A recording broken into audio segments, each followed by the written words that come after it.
बिस्मिल्लाहिर्रहमानिर्रहीम, अस्सलाम वालेकुम। अच्छा जी, आज की वीडियो का जो हमारा टॉपिक है, हम आज बात करने जा रहे हैं ओवर टाइम की प्रोविजन के ऊपर।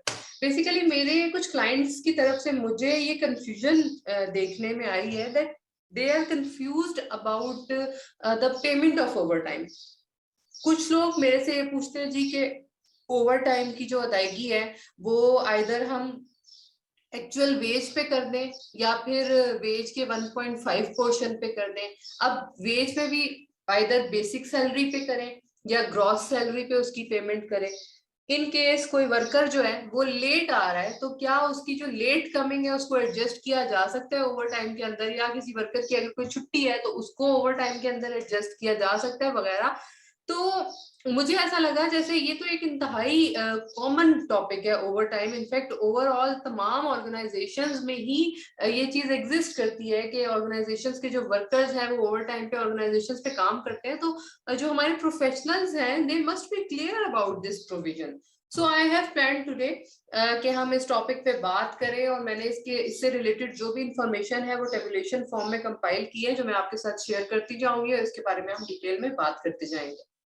देखिए आपको स्क्रीन पे टेबल शो हो रहा है। अच्छा, वन बाय वन मैं आपके साथ ये जो चार हमारे पास लॉज है जिसमें ओवर टाइम की हमें प्रोविजन मिलती है, मैं इन तमाम तर की प्रोविजन आपके साथ शेयर करूंगी। सबसे पहले हम बात कर लेते हैं फैक्ट्रीज एक्ट के बारे में।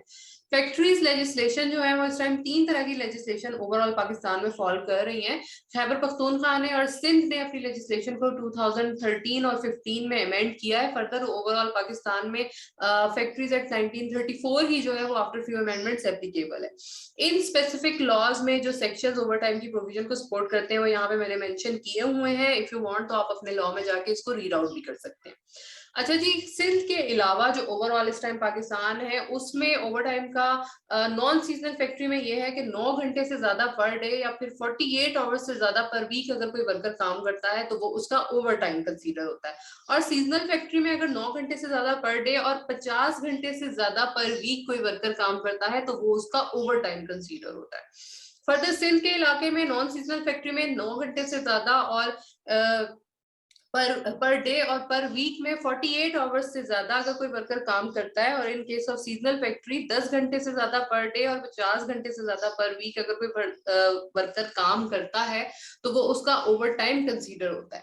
फर्दर ओवर टाइम की जो पेमेंट का तरीका कार है वो हम आगे आपके साथ डिटेल में डिस्कस करेंगे। आगे हम देख लेते हैं शॉप्स एंड स्टेब्लिशमेंट की लेजिस्लेशन। इसके भी इस टाइम ओवरऑल पाकिस्तान में तीन तरह की जो लेजिस्लेशन है इसकी वो फॉलो कर रही है। सिंध और खैबर पख्तूनख्वा ने 2015 में अपनी लेजिस्लेशन को अमेंड किया है आफ्टर 18th अमेंडमेंट। बाकी ओवरऑल पाकिस्तान में the west Pakistan shops and establishment ordinance 1969 ही एप्लीकेबल है स्टिल। इन तीनों लॉज के सेक्शन 9 में हमें ओवरऑल ओवर टाइम की प्रोविजन मिलती है, और इसके मुताबिक in case of adult employ अगर वो 1 घंटे में 9 घंटे से ज्यादा काम करता है या एक वीक में 48 घंटे से ज्यादा काम करता है तो वो उसका ओवर टाइम कंसीडर होता है। और इन केस ऑफ अडोलसेंट अगर वो पर्सन 1 घंटे में 7 घंटे से ज्यादा या फिर एक वीक में 42 आवर्स से ज्यादा काम करता है तो वो उसका ओवर टाइम कंसीडर होता है। नेक्स्ट हमारे पास आ जाती है जी माइंस की लेजिस्लेशन। माइंस एक्ट 1923 ही इस टाइम ओवरऑल पाकिस्तान में एप्लीकेबल है। इसके सेक्शन 25A के मुताबिक अगर एक पर्सन एक दिन में 8 घंटे से ज्यादा या फिर एक हफ्ते में 48 घंटे से ज्यादा काम करता है तो वो उसका ओवर टाइम कंसीडर होता है।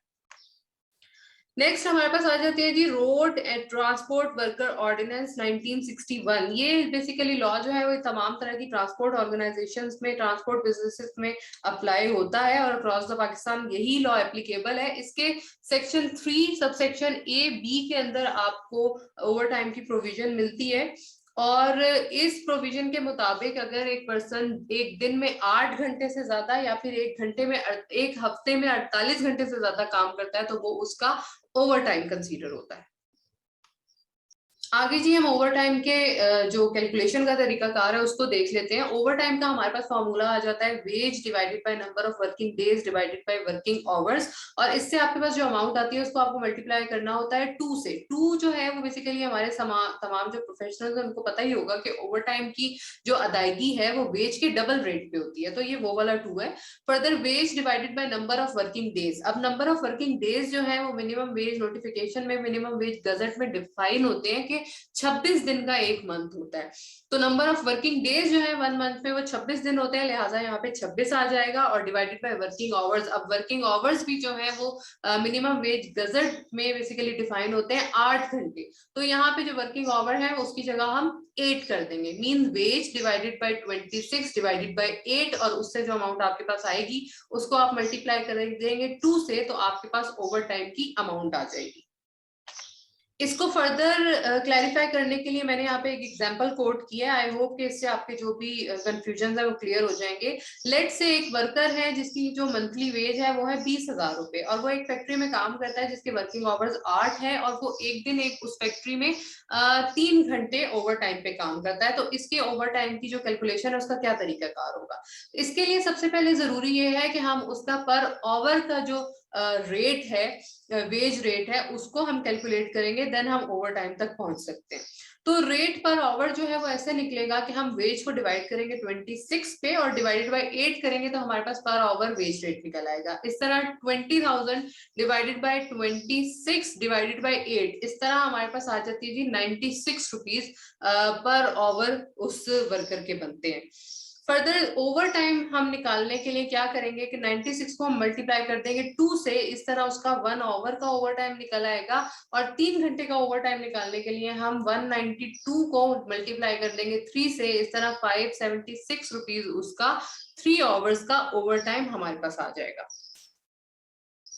अब आखिर में हम इससे जुड़े कुछ इंपॉर्टेंट पॉइंट्स देख लेते हैं। सबसे पहली चीज जो मेरे माइंड में है, मैंने अक्सर लोगों में कंफ्यूजन देखी है that they are confused about के जो वेज है वो आइदर वर्कर की बेसिक सैलरी होती है या ग्रॉस सैलरी होती है। मैं आपको यहाँ पे एक चीज क्लियर कर दूं कि लॉ में बेसिक सैलरी का कोई कॉन्सेप्ट नहीं है। लॉ में जस्ट एक वर्ड यूज है, दैट इज वेज। वेज आपकी सैलरी का वो पार्ट होती है जो कि रेगुलर होती है, परमानेंट होती है और अनकंडीशनल होती है। लेट्स से अगर आपके इदारे में कोई ट्रैवलिंग अलाउंस दिया जाता है, ये डेफिनेटली इस चीज पे बेस कर रहा है कि अगर आप ट्रैवल करेंगे तो आपको ये अलाउंस मिलेगा, अदरवाइज नहीं मिलेगा। इट मीन्स कि ये कंडीशनड है, इस वजह से ये आपकी वेज नहीं है। सिमिलरली अगर आपकी ओवर टाइम की आपको अदायगी होती है तो डेफिनेटली वो ओवर टाइम की कंडीशन पे बेस कर रहा है। इसी तरह अगर आपको कोई सेल इंसेंटिव वगैरह मिलता है तो ये तमाम तर चीजें जो है ये कंडीशन बेस्ड है, ये आपकी वेज नहीं है। वेज आपकी सैलरी का वो पार्ट है जो कि आपको परमानेंट बेसिस पे मिलता है, रेगुलरली मिलता है और विदाउट एनी कंडीशन मिलता है।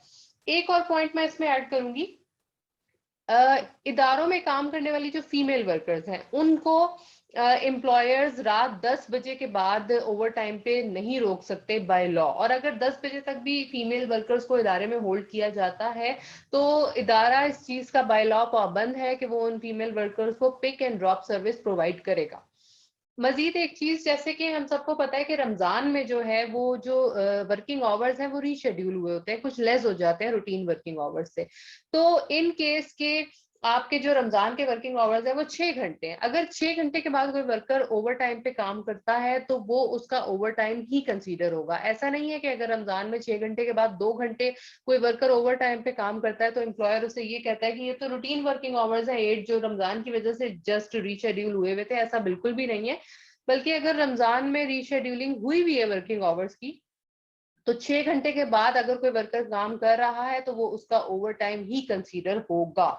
मजीद एक पॉइंट मैं इसमें ऐड करती चलूं, अगर कभी इदारा जो है वो किसी कंटिन्यू प्रोसेस में, लेट से प्रोडक्शन की डिमांड की वजह से कोई प्रोडक्शन लोड है जिसकी वजह से कुछ ऐसी लाइक मशीनरीज वगैरह ऐसा वर्क चल रहा है जो कि एक शिफ्ट से ज्यादा पे कंटिन्यू रहता है, तो अगर एक शिफ्ट कंप्लीट होने पे दूसरी शिफ्ट में उस काम का रिलीवर नहीं आता तो इदारा फर्स्ट शिफ्ट वाले वर्कर को बाय फोर्स ओवर टाइम लगाने का कह सकता है, और इसमें कोई मजायका नहीं है। वर्कर अपने इदारे के लिए इतनी इतना तो वर्कर अपने इदारे को फैसिलिटेट कर सकता है, इसमें लॉ कोई मजायका नहीं देता। बिल्कुल एम्प्लॉयर जो है वो एक प्रोसेस को कंप्लीट करने के लिए वर्कर्स को बाय फोर्स रोक सकते हैं, लेकिन ये जस्ट उस सूरत पे है कि अगर इदारे में कोई इमरजेंसी वर्क चल रहा हो, ठीक है, जिसको स्टॉप ना किया जा सके प्रोडक्शन लोड की वजह से, अगर जो भी रीजन हो सकता है। लेकिन इन नॉर्मल रूटीन एम्प्लॉयर अपने वर्कर्स को ओवर टाइम के लिए फोर्स नहीं कर सकता। अगर आपको कोई इमरजेंसी नहीं है तो एम्प्लॉयर वर्कर को बिल्कुल फोर्स नहीं कर सकता नॉर्मल रूटीन में। Just in case of emergency employer worker को ओवर टाइम के लिए फोर्स कर सकता है। एक और चीज मैं इसमें ऐड करती चलूं कि ओवर टाइम के लिए मेल एंड फीमेल की कोई डिस्क्रिमिनेशन नहीं है। अगर मेल वर्कर या फीमेल फीमेल वर्कर में से कोई भी ओवर टाइम पे काम करता है तो दोनों को जो अदायगी है वो वेज के डबल रेट पे ही है। ये कुछ इंपॉर्टेंट पॉइंट्स मेरे माइंड में थे। आई होप कि मैं इसको ठीक तरह से कवर कर पाई हूँ, लेकिन स्टिल अगर आपके माइंड में कुछ और क्यूरीज हैं, कुछ और पॉइंट्स हैं, तो आप हमसे कमेंट सेक्शन में शेयर कर सकते हैं। मजीद अगर आप किसी भी लेबर या एम्प्लॉयमेंट लॉ के बारे में कुछ भी जानना चाहते हैं तो आप हमसे कमेंट सेक्शन में जरूर शेयर करें।